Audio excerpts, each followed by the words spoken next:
everybody, Nick Miller here with MiniQuadClub.com. This is part 3 of my review of the Epic Mini 280 by MulticopterBuilders.com. Let me start off by saying that this frame went together really smoothly thanks to some great pictures in the Multicopter Builders Facebook group and some help from Richard, the owner of MulticopterBuilders.com and the designer of the Epic Mini. So 2 thumbs up for a really great customer service from start to finish. That's just huge in this hobby. Right now, as you can kind of see, it looks a little bit different than the Epic Minis you've probably seen online. That's because I've actually configured it a little bit differently.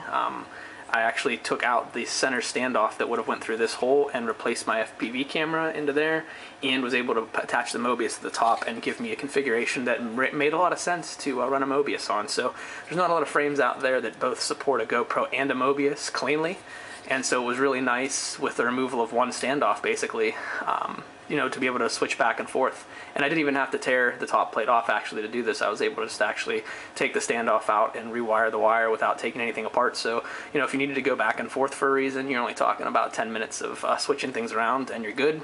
So that's a definite advantage to some of the other frames out there.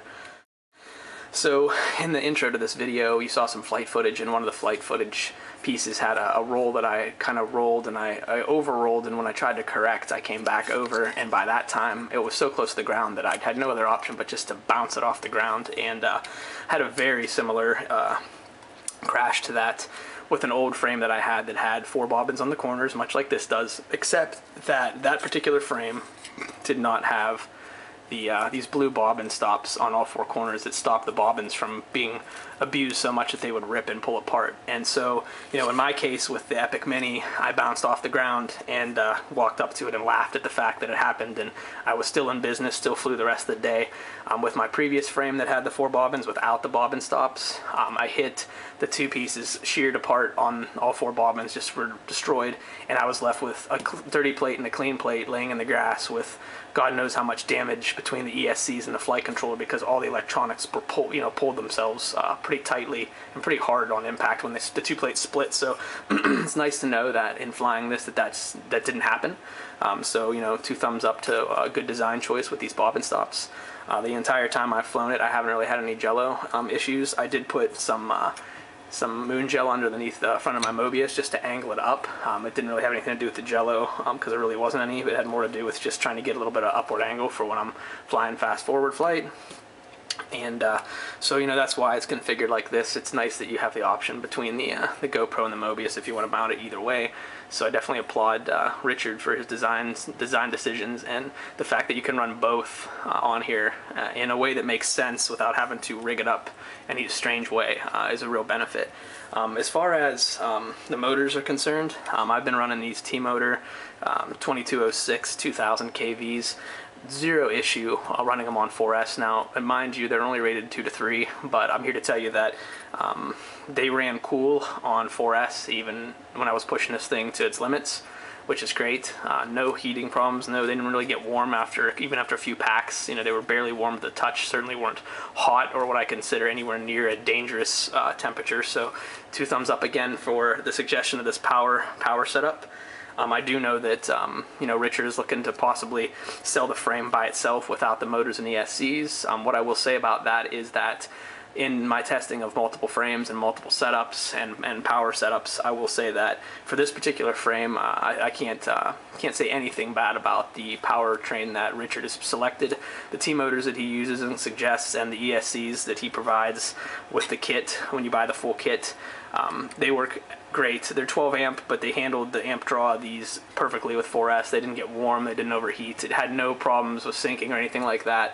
So if you're going to get an Epic Mini, I suggest that if you don't have a motor set up or any ESCs laying around that you want to use, go with the ARF Kit, because you get everything you need, and it's really a good value at $350 to get the quad frame, the motors, and the ESCs, and the power distribution board, and just be able to open up the package and go to town building. It's pretty great. And if you're not going to do that, and if you're going to get the frame, if Richard does go through and just add the frame out there to purchase, be sure that you actually, you know, use your head. This frame is not a frame that I would run 3S on. It's a little bit more weighty, and for me personally, when I fly quads, I look at things on 2 different sides. There's a line in between, and on this side you have your 3S power supplies, and on this side you have your 4. And on this end you have your lighter frames, they run on 3S, you're probably using some 2300 kV motors, and you get what you get out of that setup. You get plenty of power if it's a light enough frame. You can do great proximity with it, but at the end of the day, it does not have the punch that a 4S setup would.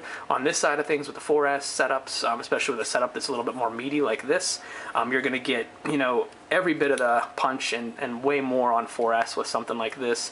The benefit to running a heavier frame is certainly when you're pulling the throttle away and you want to dive, or you're flying and you see a branch and you want to cut the throttle and dip under that. Having a little bit more weight in your frame setup is a key component of not getting the floats. And I'm so sure we've all experienced the floats. You're on a lighter frame on 3S perhaps, and you cut the throttle and it just floats, and it has a hard time. It's more of an archway to to lose altitude rather than just dropping. And for me, as fast as these things can go, if I pull the throttle away, I want an instant reaction. I want this thing to drop and I want to keep flying. I don't want to try to lose altitude and just have this arc where it's non-predictable and maybe I hit a branch because I wasn't prepared to have to wait for that quad to come down. So the extra weight on certain setups is really a benefit to me. So if you're looking for something that you want to have drop when you pull a throttle off, and you really want to be reactive to that, then I suggest not worrying so much about the weights of these frames and be more worried about the power setup you use with the frame to make the weight quote unquote disappear.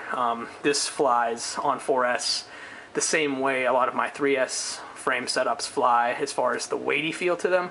So I don't think you really feel the extra weight because of the power setup that you use for this. So something to think about as you decide between 3S and 4S. Personally, I'm going to keep a 3S setup on a smaller, lighter frame for proximity-based flying in the woods.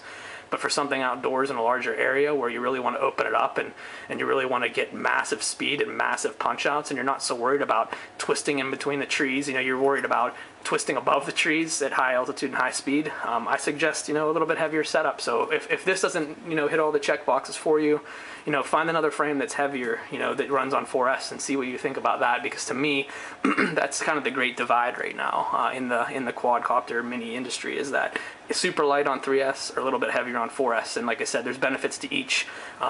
Speaking of the benefits, you guys can probably tell I'm running HQ 5040s on this frame. It is meant to be or can run 6-inch props. One of the reasons I didn't was because I felt that initially on my testing, when I was running these HQ 5x4x3s, these gave it a great amount of thrust, and it really did feel locked in. This is the second frame I've run these on. I ran them on the Hyperlight 275, and I've run them on this Epic as well, and I have to say that the performance you get out of the tri-blades is a very predictable, locked-in, ride-on-rails experience. They do take a little bit more draw from your LiPo because there is a third blade, and that does take up some more flight time, so you're going to lose a little bit more flight time going from a 2-blade to a 3-blade. But what I'm going to tell you is it's absolutely worth it. So if you're going to get the setup, if you don't want to run the 6-inch on it, or you can obviously, and I would suggest running probably 6x3s or 6x4x5s, but obviously you got to be careful when you start getting into the 6x4x5s. But that being said, I would suggest running these as Richard suggests.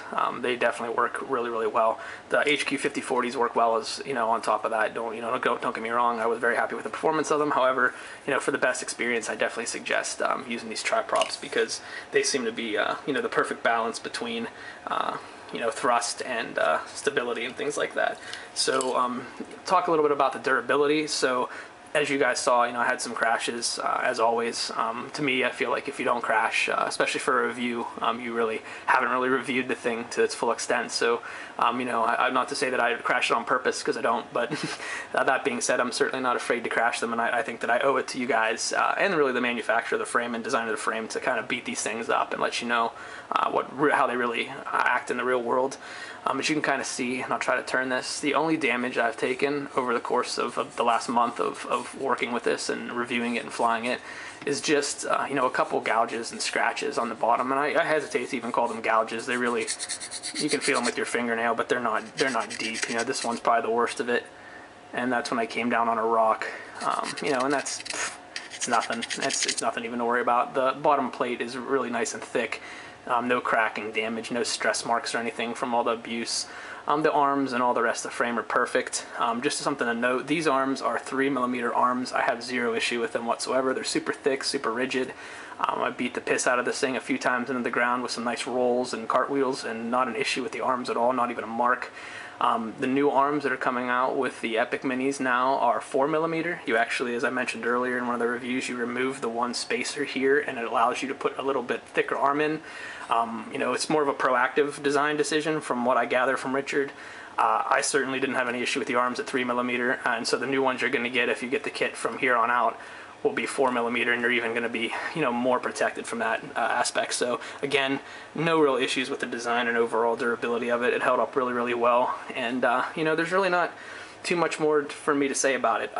You know, if you go with the ARF kit, you're looking at $350 for the motors, the ESCs, the power distribution board, and this kit, and also a set of HQ props. And you know, for the value of what you get for that $350, I really think it's a great option. If it checks all the boxes for you, and you're looking for a frame that you know, has a little bit different look and feel to it in the 280 range that supports, you know, both 5 and 6 inch props, then I think you owe it to yourself to give the Epic Mini 280 a real close look. And you know, thanks a lot to everybody for tuning into all these reviews. It really means a lot to have all the support. We're growing, you know, really fast as a club right now, and I really appreciate everyone's kind words. And there's been a lot of people that have been willing to help out and help, you know, propel this thing into where it needs to be to really get the attention we all deserve to our hobby. So, you know, I want to thank everyone who's been involved with the club since day one. You guys have been great. Thank you so much for allowing me to do this, and to allowing me to help, you know, educate and hopefully entertain some of you guys in the process too. So again, this is the Epic Mini 280 from multicopterbuilders.com. And I'm Nick Miller signing off. Thanks a lot.